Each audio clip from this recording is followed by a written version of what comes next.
हीना voice में आपका स्वागत है। निशा की नई नई शादी हुई थी। वह ससुराल से 1 महीने बाद जब अपने मायके लौटी तो माँ के सामने रोने बैठ गई और आंसू बहाते हुए बोली, माँ तुमने मुझे किस घर में पटक दिया। वहाँ तो मेरी कोई इज्जत ही नहीं है। सारा दिन नौकरानी की तरह रसोई घर में खड़ी रहती हूँ। किसी को भी दया नहीं आती है मुझ पर। कभी सास ससुर की रोटी पकाओ तो कभी 2 छोटे देवर की रोटियां पकाओ, फिर एक ननद जो कॉलेज से लौटे तो उसके लिए रोटियां पकाओ। और तो और माँ, आए दिन सासू माँ के रिश्तेदार आते रहते हैं। उन सब के लिए भी मुझे ही चाय नाश्ता खाना वगैरह तैयार करना होता है। रोज गंदे कपड़ों के ढेर इकट्ठे हो जाते हैं। आराम ही नहीं मिलता। जिंदगी नर्क सी बन गई है। नंद को बिस्तर पर बैठे बैठे ही सब कुछ चाहिए।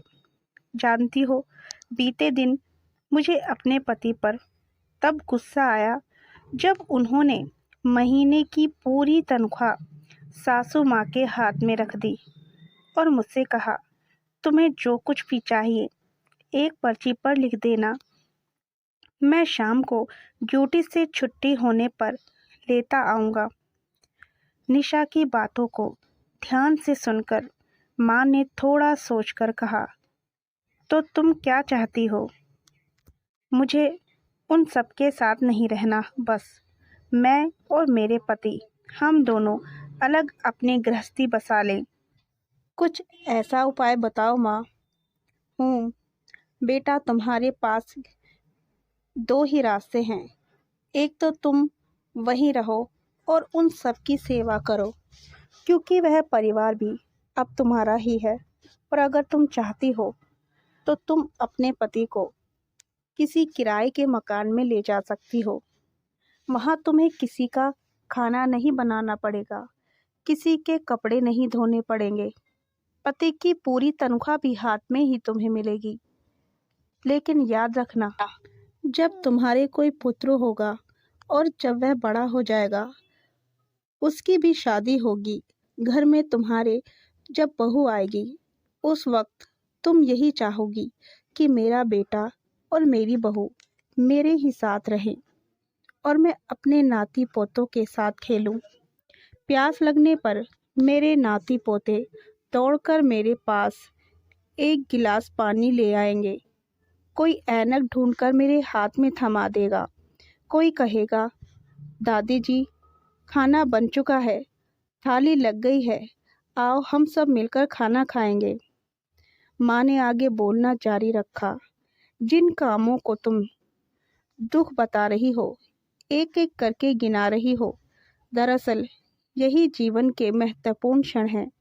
एक सफल गृहिणी अपने हर एक कार्य को सरल बनाकर झट निपटा देती है। उसका रोना नहीं रोती।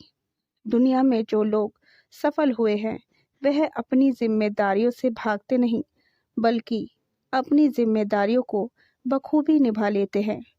और बेटा, ये जो तुम जिन्हें दुख समझ रही हो, वो दरअसल तुम्हारी सासू माँ तुम्हें एक जिम्मेदार बनाना सिखा रही है।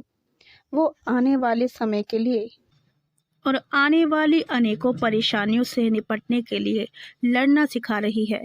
वर्षों से हर सास अपनी बहू को अपनी जगह पर जिम्मेदार बनाने के लिए ऐसा करती आई है।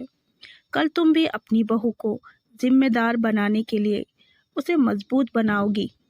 बेटा, घर के बुजुर्ग कब तक हैं और कब नहीं, कोई नहीं जानता। वो अपनी आने वाली पीढ़ियों को मजबूत और रिश्ते निभाते हुए देखना चाहते हैं। कल तुम भी अपने बच्चों से यही आशा रखोगी। निशा की आंख में आंसू थे। निशा ने उसी वक्त अपना बैग उठाया और बोली, बस माँ, मैं समझ गई। आपकी बातों में अनमोल सीख है। मैं चली अपने ससुराल। शाम होने वाली है। सासू माँ के पैरों में दर्द रहता है, उनके घुटनों की मालिश भी करनी है। निशा इतना कहकर मुस्कुराती हुई ससुराल की ओर चल दी। वहीं दूसरी ओर माँ अपनी बेटी की समझदारी पर मुस्कुरा रही थी। दोस्तों, इस कहानी से आपको क्या सीख मिली, हमें कमेंट करके ज़रूर बताएं।